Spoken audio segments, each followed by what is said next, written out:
Hello बच्चों, स्वागत है आपका अपने YouTube channel education hub online में। आज हम प्रश्नावली 5.1 के प्रश्न संख्या 4 पे हैं और बाकी के खंड हमने पिछले वाले वीडियोस में हल कर लिए थे, जिसके लिंक मैंने डिस्क्रिप्शन में डाल रखे हैं। तो आज बढ़ते हम छठे वाले खंड पे। प्रश्न वही है अभी भी, निम्नलिखित में से कौन AP है, और यदि AP है तो सार्वंतर ज्ञात करना है और इसके आगे के 3 पद ज्ञात करने हैं। ठीक है, छठवां खंड है 0.2, 0.22, 0.222, 0.222 एंड सो ऑन। ठीक है, तो कैसे क्या था हल? जिसने नहीं देखा है वो लिंक को क्लिक करके पिछली वीडियो जरूर देखेंगे। AP जांच करने के लिए, तो AP की जांच कैसे की जाती है? हम करते हैं दूसरा पद माइनस प्रथम पद इक्वल टू तीसरा पद माइनस दूसरा पद। तो लिखेंगे दूसरा पद, बताओ बच्चों, 0.22 माइनस 0.2 इक्वल टू तीसरा पद है 0.222 माइनस 0.22। ठीक है, तो घटाएंगे कैसे? देखिए भाई, यहाँ पे बच्चे अक्सर गलती करते हैं, तो यहाँ पे छोटी छोटी चीज़ों को ध्यान में रख करके आप घटाएंगे। ये दशांश है तो दशांश को दशांश में से घटाएंगे, और शतांश में यहाँ पे शतांश कुछ नहीं है तो आप यहाँ पे 0 भी लिख सकते। ठीक है, तो 2 में से 0 गया, ये बचा 2, और 2 में से 2 गया दशांश में, 0 आ जाए। ठीक है, ये आ गया बाएं पक्ष में इतना। देखते हैं दाएं पक्ष में क्या आता है। ये शतांश है, शतांश में आपका यहाँ पे 0 है तो 0 में से 2 गया 2, फिर 0, 2 में से 2 गया 0, 2 में से 2 गया 0, फिर दशमलव और 0। ठीक है, बाएं पक्ष में आया 0.02 और दाएं पक्ष में आया 0.002। ठीक है, जो कि एक दूसरे के बराबर नहीं है। तो हम क्या लिखेंगे, यह एक AP नहीं है। ठीक है बच्चों, क्लियर हो गया? तो बढ़ते हैं आगे अगले खंड पे। अगला खंड है 7वां, 0, -4, 8, -12 एंड सो ऑन।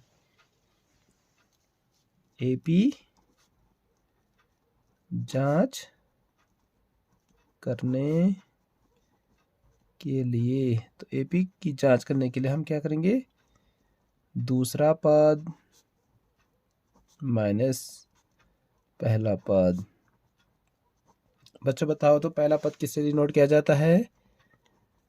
बिल्कुल सही, पहला पद किया जाता है A से डिनोट, और सर्वांतर को कौन सा अल्फाबेट से डिनोट किया जाता है?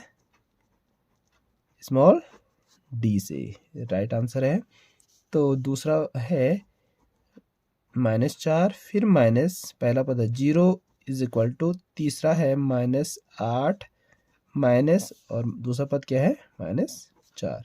ठीक है, -4 -0 equal to -4 equal to -8 minus minus का +4। ठीक है, लेफ्ट हैंड साइड में -4 और यहाँ पे विपरीत चिन्ह है, और विपरीत चिन्ह घटाए जाएंगे। चिन्ह उस राशि का आता है जो बड़ा है, तो बड़ा क्या है, 8 है, तो आ जाएगा 4। ठीक है, यह क्या है, एक दूसरे के बराबर है।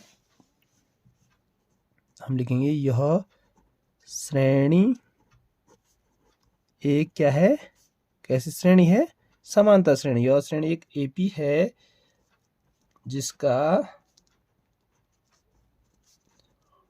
सार्वंतर या सार्वंतर D इक्वल टू क्या आता है, ये वाला जो आपने घटा करके निकाल रखा है, तो ये हो जाएगा ऋण 4। ठीक है, इतना समझ में आ गया बच्चों? तो आगे बढ़ते हैं। अगला पद,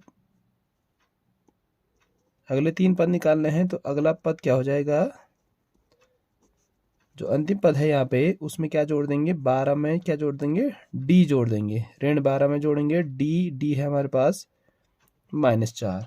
ठीक है, तो ये हो जाएगा ऋण 16। ठीक है, फिर जो अगला पद होगा इसके बाद का पद, उसमें क्या जोड़ेंगे, अंतिम पद अब 16 हो गया, उसमें जोड़ेंगे डी ऋण 16 प्लस माइनस डी। एक स्टेप बढ़ा देते इस टाइम आप क्लियर कर लेने के लिए। प्लस माइनस का माइनस, ये हो जाएगा। फिर समान चिन्ह है, समान चिन्ह जोड़े जाते हैं, तो ये हो गया 20 माइनस 20 है। फिर अगला पद जो लास्ट है, इसमें 3 पद निकालने हैं। Minus 20 plus d equal to minus 20 minus 4 equal to हो जाएगा माइनस 24। तो बताओ बच्चों आगे क्या होगा, इसके बाद क्या होंगे पद बताओ तो। माइनस 28 माइनस 32, जो 4 के मल्टीपल हैं, जो 4 के गुणज हैं वो आते रहेंगे, लेकिन कौन से चिन्ह के साथ, ऋण चिन्ह के साथ। ठीक है बच्चों, बढ़ते हैं आगे 8वें खंड पे। श्रेणी है -1/2 कॉमा -1/2 -1/2 -1/2। तो आप समझ चुके होंगे सारे पद क्या हैं, समान हैं। और किस कंडीशन में सारे पद समान होते, समांतर श्रेणी में, जब सर्वांतर क्या होता है, 0 होता है। बिल्कुल सही बात है, आप समझ चुके हैं। तो बढ़ाते हैं, एपी जांच करने के लिए जांच कर लेते हैं। वैसे हम समझ चुके हैं ये एक एपी है, एपी जांच के लिए दूसरा पद माइनस पहला पद, तो ये हो जाएगा, दूसरा पद है ऋण 1/2 ऋण पहला पद हो गया ऋण 1/2 इक्वल टू तीसरा पद भी है ऋण 1/2 और माइनस माइनस 1/2। ये हो जाएगा ऋण 1/2 माइनस माइनस का प्लस 1/2 इक्वल टू माइनस 1/2 ऋण ऋण का धन और 1/2 इक्वल टू, ये भी 0 हो गया, ये ऋण है और ये धन है, ये ऋण है, ये धन है, तो इक्वल टू क्या हो जाएगा 0। यह एक क्या है, एपी है और जिसका सार्वंतर डी क्या है, 0 है। ठीक है, तो हम अगले जो 3 पद हैं, अगले 3 पद क्या क्या हो जाएंगे, 0 जोड़ते जाएंगे तो क्या आ जाएगा, कोई चेंज नहीं होगा। तो ये होगा 1/2 कॉमा 1/2 कॉमा, ठीक है, समझ गए होंगे आप। अगर सारे पद एक समान होते हैं तब भी श्रेणी क्या होती है, समांतर होती है। ठीक है, अगला है 9वां खंड है।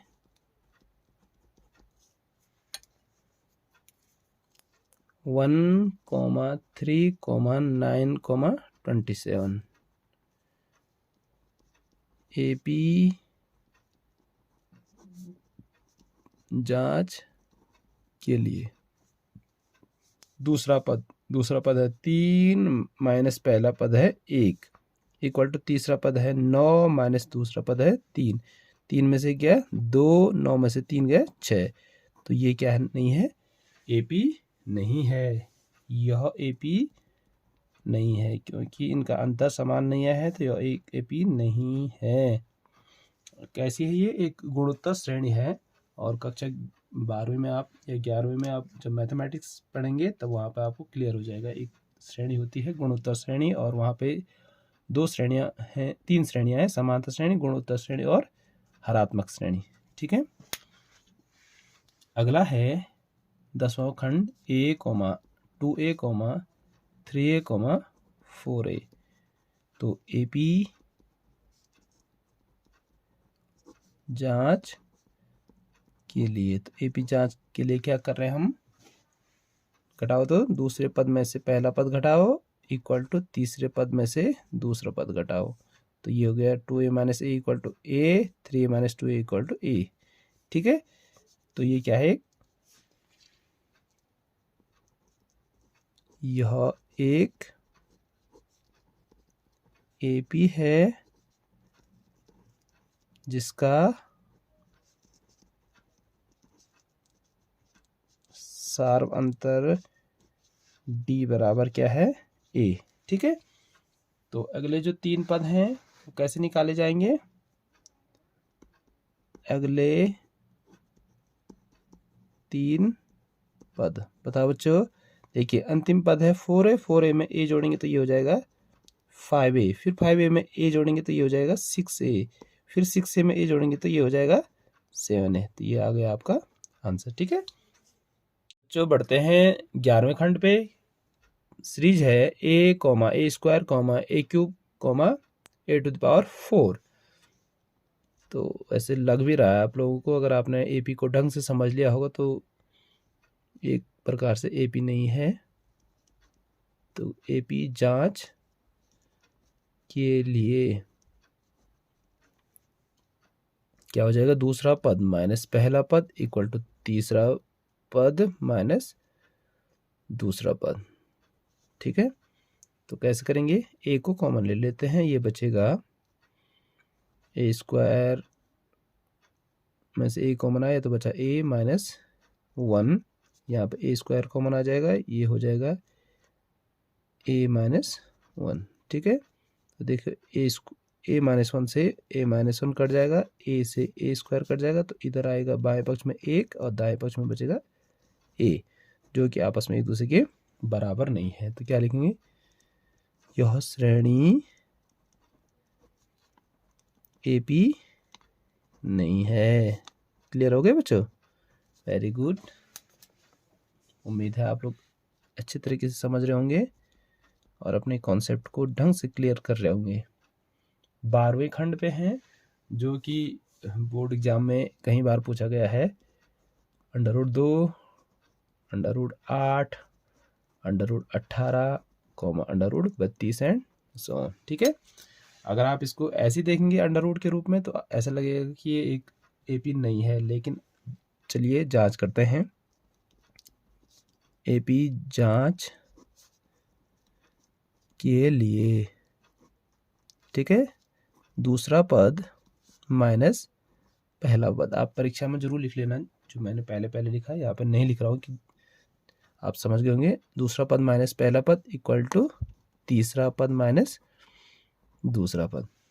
वैसे तो अगर ऐसे देखा जाए तो ये इसमें से घटाया नहीं जा सकता, लेकिन आप इसको अभाज्य गुणनखंड के रूप में तोड़ेंगे तो ये हो जाएगा 2 गुणा गए 2 गुणा गए 2 माइनस 2 इक्वल टू 18 को लिख सकते हैं आप 2 गुणा गए 3 गुणा गए 3 माइनस 2 गुणा गए 2 गुणा गए 2। ठीक है, यहाँ देखिए एक जोड़ा बना देते हैं, यहाँ पे भी एक जोड़ा बन जाएगा, यहाँ पे भी एक जोड़ा, जो जोड़ा है उसको बाहर निकाल देते हैं। इसका वर्गमूल हो जाएगा √8 इक्वल टू लिख सकते हैं, आपको पता भी होगा 2 माइनस √2 इक्वल टू यहाँ से क्या आ जाएगा 3 आ जाएगा और अंदर बचेगा 2 और यहाँ से 2 आ जाएगा तो यहाँ बचेगा 2। ठीक है, अब देखिए आप आसानी से घटा सकते हैं।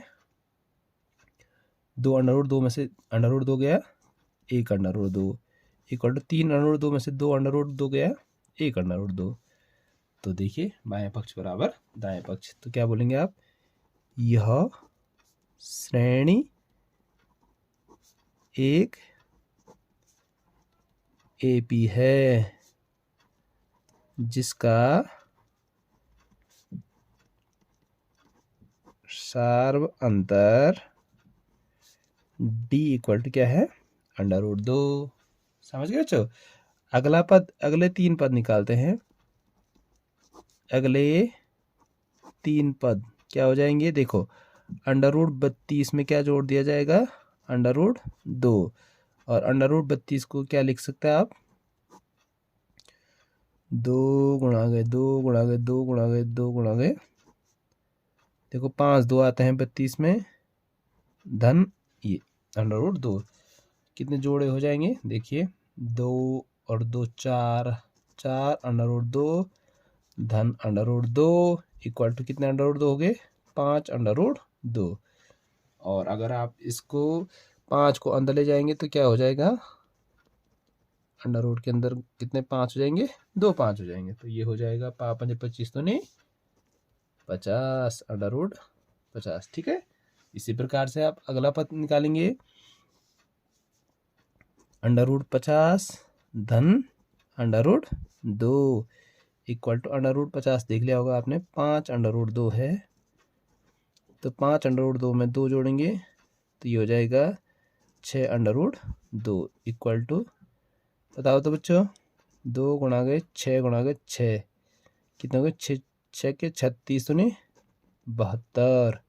ठीक है बच्चों, अब क्या हो जाएगा, अगला लास्ट पद है √72 plus under root 2 equal to 6 under root 2 धन under root 2 equal to 7 under root 2 equal to 2 गुणा गए 7 गुणा गए 7, ये हो जाएगा 7 7 49 दूनी 98।